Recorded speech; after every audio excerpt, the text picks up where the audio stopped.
Welcome to my channel and welcome to Darjeeling. তো দেখো, এটা বর্ষার দার্জিলিং। তো বর্ষাকালে দার্জিলিংয়ের শোভা অসাধারণ লাগে। তো অবশ্যই এই ভিডিওটা কেউ মিস করো না। খুব সুন্দর ভিডিওটা আছে।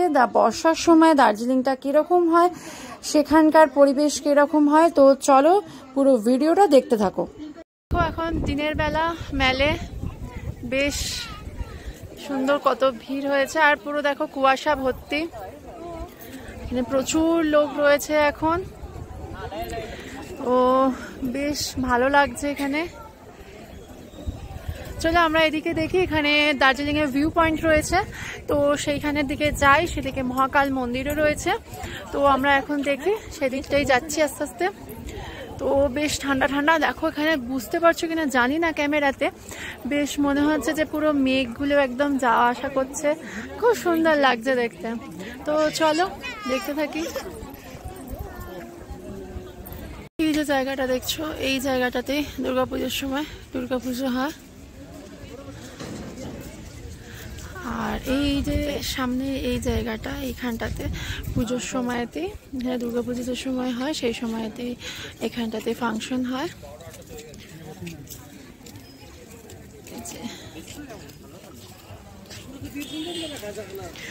আর দেখো এইখানটাতে আগে পুরো মার্কেট বসতো। এখানে দেখো লেখাও আছে নিউ মহাকাল মার্কেট, বাট এখন কোনো মার্কেট এখানে বসছে না।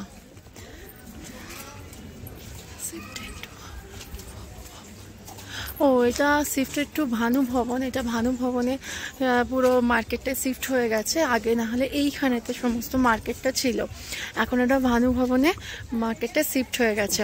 তো আমরা দেখবো ভানু ভবনে গিয়ে মার্কেটটা কিরকম কি আছে না আছে। দেখো এখানে হচ্ছে মহাকাল মন্দির, আর এই দিয়ে মেল থেকে এখানে আসতে এইখানে সব পুজো দেওয়ার জন্য সবকিছু পাওয়া যায়। এখানে এখন লাইন পড়েছে। তো এই হলো মহাকাল মন্দির এর উপরে। তো আমরা এখন তো মন্দিরে উঠবো না, তো সেই জন্য আমরা এখন যাচ্ছি না। তো এখন তো আমরা মন্দিরে উঠতে পারবো না, তো সেই জন্য আমরা এখন যাচ্ছি না, কারণ আমার রিসেন্টলি শ্বশুরমশাই মারা গেছেন বলে আমরা তো মন্দিরে উঠছি না। তো সেই জন্য আমরা যাচ্ছি না। এরপরে যখন আসবো আশা করি তোমাদেরকে মহাকাল মন্দিরেও গিয়ে দেখাবো। তা এখানে এখন প্রচুর লাইন পড়েছে, প্রচুর মানুষ আসে প্রতিদিন সকালবেলা পুজো দেওয়ার জন্য এখানে। আর এত সুন্দর ওয়েদার এখানে, সত্যি খুব ভালো।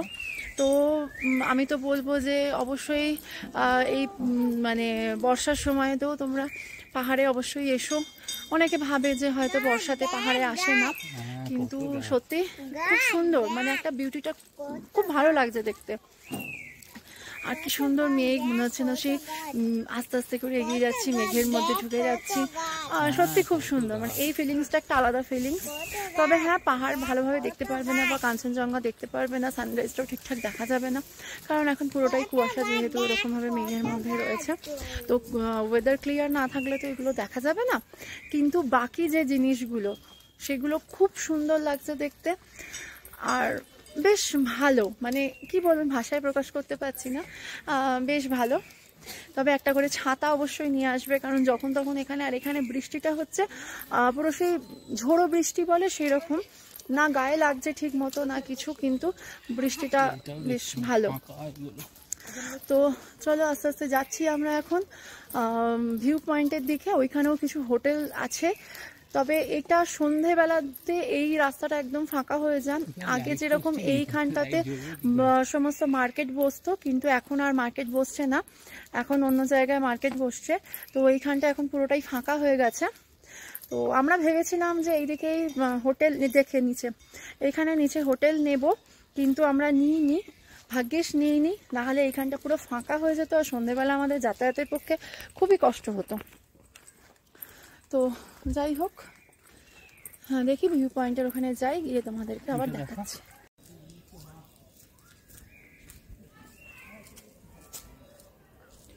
দেখো এখানে কি সুন্দর, মনে হচ্ছে না মেঘগুলো এখন সরে গেছে, দিয়ে নিচটায় পুরো রাস্তাগুলো দেখা যাচ্ছে, পাহাড়ের ধারে ধারে কি সুন্দর রাস্তাগুলো বোঝা যাচ্ছে।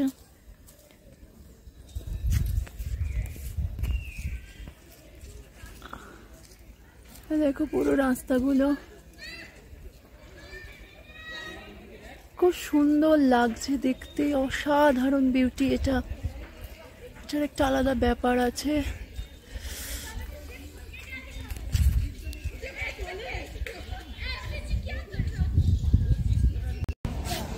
দেখো এখানে মেলে, এখানে সুন্দর দিনের বেলাটা এখানে বেশ ভালোই ভিড় আছে।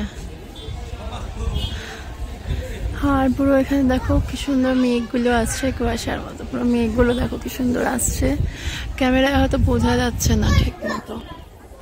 আর এই সামনেও প্রচুর হোটেল রয়েছে, কিছু হোটেল বন্ধ হয়ে গেছে বা সেভাবে ভিড় হয় না। তবে এই দিকটা এখন দেখছি যেহেতু এটা অফ সিজন, সেজন্য অনেকটাই হোটেলগুলো একটুখানি মন্দা চলছে, সেইভাবে নেই।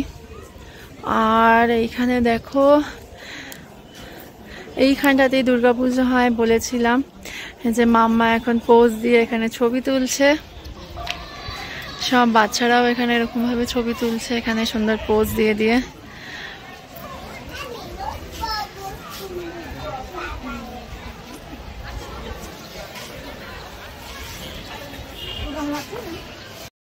দেখো এখানকার ওয়েদার, এই জন্যই বললাম যে এখানে কখন কি ওয়েদার হয় কিছু বলা যায় না। এই মাত্র দেখো কি সুন্দর ক্লিয়ার ছিল, এখন দেখো আবার পুরো কুয়াশা ভর্তি হয়ে গেল। এইখান দিয়ে মেলের থেকে রাস্তাটা নেমেছে, ঠিক তার পাশেই হচ্ছে হোটেল মহাকাল রেস্টুরেন্ট। হোটেল মহাকাল রেস্টুরেন্ট, এখানে খুব সুন্দর সুন্দর খাবার পাওয়া যায়, সবকিছু আছে। যদি পিওর বেঙ্গলি খাবার বলতে চাও তো এখানে সেই পিওর বেঙ্গলি খাবারগুলো পাবে, এবং যথেষ্ট সুন্দর নিট অ্যান্ড ক্লিন। এর ওপরেতে হোটেলও আছে এদের, সবকিছু রয়েছে। সামনেটা কি সুন্দর লাগছে, পুরো কুয়াশা, একদম হেভি ব্যাপার। বেশ ঠান্ডা ঠান্ডা একটা লাগছে, খুব সুন্দর।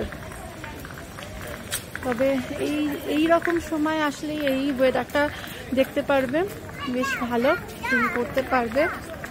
কিন্তু অন্য সময় আসলে এরকম ভাবে পাওয়া যায় না, খুব সুন্দর। তো এখানটা বেশ ঠান্ডা ঠান্ডাই আছে, ভালোই ঠান্ডা আছে দেখছি। এখানটা বেশ হাওয়া দিচ্ছে ঠান্ডা ঠান্ডা, আর এত সুন্দর, মানে সেকেন্ডের মধ্যে এখানে মেঘ আসছে, তারপরে আবার মেঘ সরেও যাচ্ছে। তো বেশ ওয়েদারটা, তো যতটুকু পারছি আমি ভিডিও করছি। তো আশা করি যাদের যদি ভালো লেগে থাকে অবশ্যই লাইক কমেন্ট এন্ড শেয়ার করো, আর যারা নতুন তারা অবশ্যই চ্যানেলটিকে সাবস্ক্রাইব করো, আর পাশে থাকা বেল আইকনটা অবশ্যই ক্লিক করো, যাতে যখনই যা নতুন ভিডিও দেবো তোমরা সবার আগে দেখতে পাও। আর আমাদের সাপোর্ট করো, যাতে আরও সুন্দর সুন্দর ভিডিও তোমাদেরকে দিতে পারি। তো অবশ্যই প্রচুর প্রচুর লাইক করো আর প্রচুর কমেন্ট করো। যাদের যা কিছু দেখতে ইচ্ছা করছে, যেগুলো যেখানে যে কোনো জায়গা দেখতে ইচ্ছা করলে তো সেটা অবশ্যই তোমরা কমেন্টে লিখো, আমি ট্রাই করব সেখানে গিয়ে তোমাদেরকে সেইগুলো দেখানোর জন্য। বা কোনো মার্কেট বলো বা কোনো কিছুর বলো, যদি কিছু স্পেসিফিক কোনো কিছু এরকম দেখতে মনে হয় তো আমি অবশ্যই সেখানে গিয়ে তোমাদেরকে সেই রিভিউ করার চেষ্টা করব। তো চলো, আমি তো এখানেই